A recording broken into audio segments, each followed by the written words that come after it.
कई तरह के रोग उत्पन्न हो जाएंगे हमारे अंदर, तो हेल्थ के पॉइंट ऑफ व्यू से भी नहीं बनाना चाहिए। फिर है अस्पताल, स्कूल, कॉलेज, बैंक, डाकखाना, बाजार, दफ्तर और मनोरंजन के साधन, पार्क आदि 2 से 3 किलोमीटर की दूरी पर होने चाहिए। क्योंकि अगर ये सब चीजें हैं तो हम मतलब अस्पताल, स्कूल, इसके अलावा ये मनोरंजन के साधन, कॉलेज, स्कूल, तो ये सब अगर 2 से 3 किलोमीटर के डिस्टेंस पे है तो थोड़ा सा दूर भी हो गए, प्रदूषण से भी हम बच गए। और अगर डिस्टेंस कम होगा तो हम आसानी से वहां पर जा सकेंगे और मतलब हमें कन्वीनियंट हो जाएगा, हमारा जो मकान है वो आरामदायक हो जाएगा। तो इसलिए ये सारी चीजें दूर पास होनी चाहिए 2 से 3 किलोमीटर की दूरी पर। फिर उसके बाद समीप में अगर सरोवर है, पार्क है, बगीचा है, नदी है, झील के किनारे है, झील का या सागर का तट है, तो ये जो है ये अगर ऐसी चीजें हैं तो प्राकृतिक सौंदर्य बढ़ाती हैं ये चीजें, और यहाँ पर हवा में शुद्धता होती है और एक अलग ही शांति मिलती है व्यक्ति को। और वहाँ पर अगर वो घर बनाता है तो उसे बहुत ही आनंद की प्राप्ति होती है और मानसिक शांति प्राप्त होती है। तो इस तरह की जगह पे अगर मकान बनाते हैं तो एक अजीब सी संतुष्टि प्राप्त होती है, अजीब सी खुशी, आनंद की प्राप्ति होती है, क्योंकि हम प्रकृति के सौंदर्य के बिल्कुल पास रहते हैं, तो इसलिए ये चीज अच्छी रहती है। इसके अलावा आस पड़ोस जो है वो भी हमें देखना चाहिए। हम मकान बना रहे हैं तो आस पड़ोस हमारा कैसा है, आस पड़ोस के जो व्यक्ति हैं वो संस्कारवान होने चाहिए और उनका जो घर का वातावरण है वो अच्छा हो, तो फिर हमारा मतलब हमें भी वहाँ पर रहना सही रहेगा। क्योंकि हमारे जो बच्चे हैं वो उन्हीं से आस पड़ोस से भी बहुत कुछ सीखते हैं। कई बार ऐसा होता है कि आस पड़ोस में कोई बहुत अच्छे बच्चे रह रहे हैं, उनका बहुत अच्छा कैरियर बन गया, तो बच्चे, आसपास के बच्चे उनसे मोटिवेट होकर और वो भी अच्छा अपना करियर बनाते हैं, अच्छा काम करते हैं। तो अच्छे लोगों की संगत में अच्छे बनते हैं, इसलिए आस पड़ोस का भी बहुत बड़ा रोल होता है।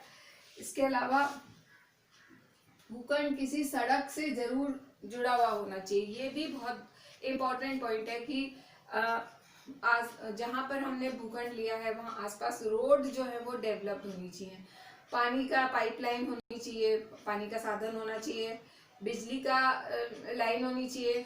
इसके अलावा वो सड़क से जुड़ा हुआ होना चाहिए, कम से कम 2 सड़क से जुड़ा हुआ होना चाहिए भूखंड, जिससे आने जाने में सुविधा रहे। अगर वो सड़क से नहीं जुड़ा हुआ होता तो फिर बहुत ही परेशानी होती है, बहुत परेशानी से जाते हैं। तो क्योंकि अगर वो रोड से जुड़ा हुआ होगा तो वहाँ पर आने जाने के साधन भी व्यक्ति को उपलब्ध हो जाएंगे।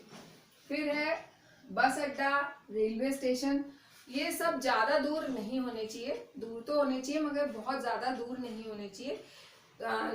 3 से 4 किलोमीटर की परिधि में ही ये होने चाहिए, जिससे कि आराम से वहां पर जाया जा सके।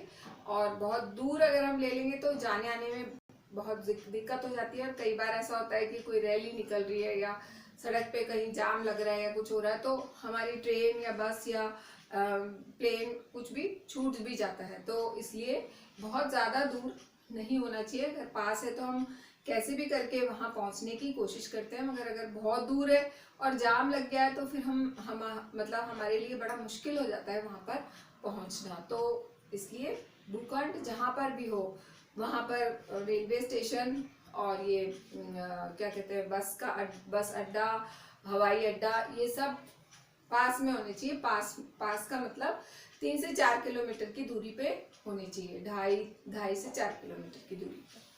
फिर उसके बाद है कृत्रिम भूमि या भराव भूमि पर मकान नहीं बनाना चाहिए, क्योंकि अगर कृत्रिम भूमि और भराव भूमि पर हम मकान बनाते हैं तो वो जो जमीन है या उसकी जो नींव है वो धंस जाती है, और अगर नींव धंस जाएगी तो वहाँ का जो उस मकान की दीवारें हैं, छत है, फर्श है, इन सब पे दरार आ जाएगी।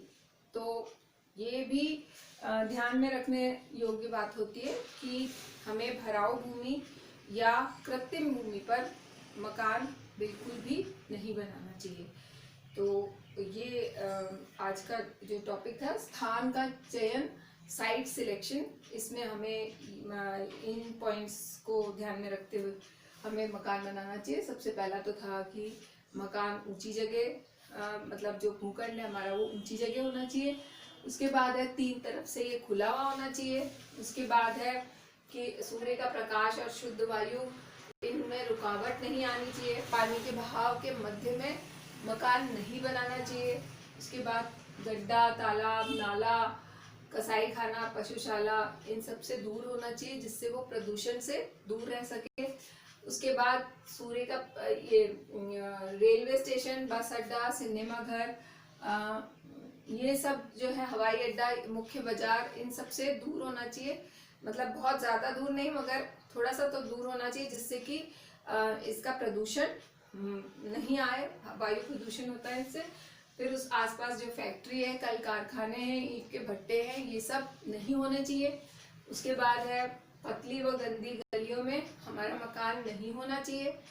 फिर है अस्पताल, स्कूल, कॉलेज, बैंक, डाकखाना, दफ्तर, मनोरंजन के साधन, पार्क आदि के पास होना चाहिए मकान, जिससे व्यक्ति जो है वो अपने छोटे छोटे काम कर सके आसानी से। और उसके बाद समीप में अगर सरोवर है, पार्क है या कोई नदी है, कोई मतलब नदी, बहता हुआ पानी है और या फिर सागर के तट पे हैं, तो ये सारे जो है, झील है कहीं, तो वो चीज़, वो जो है प्राकृतिक सौंदर्य के अगर पास में मकान बनाया तो उसमें अलग ही आनंद की अनुभूति होती है। और फिर उसके बाद मैंने आपको बताया कि आस पड़ोस का वातावरण जो है वो पॉजिटिव होना चाहिए। उनके जो आस पड़ोसी हमारे वो अच्छे होने चाहिए। फिर बस अड्डा, रेलवे स्टेशन बहुत ज़्यादा दूर भी नहीं होना चाहिए। हवाई अड्डा, ये सब बहुत दूर नहीं होना चाहिए। कम से कम 2.5 से 4 किलोमीटर की परिधि में होना चाहिए। और फिर उसके बाद लास्ट में मैंने आपको बताया कि कृत्रिम भूमि पर मकान बिल्कुल भी नहीं बनाना चाहिए, क्योंकि उससे नींव के धंसने का डर रहता है। और अगर नींव धंस जाती है तो सब मकान, पूरे मकान में, उसकी दीवारों में, फर्श में, छत में, सब में दरार पड़ जाती है। तो ये सारी चीज़ें हमें साइट सिलेक्शन के समय ध्यान में रखनी चाहिए। और यदि हम इन सब चीज़ों का ध्यान रखते हैं तो हमारा जो सिलेक्शन है भूखंड का वो अच्छा हो सकता है। Thank you.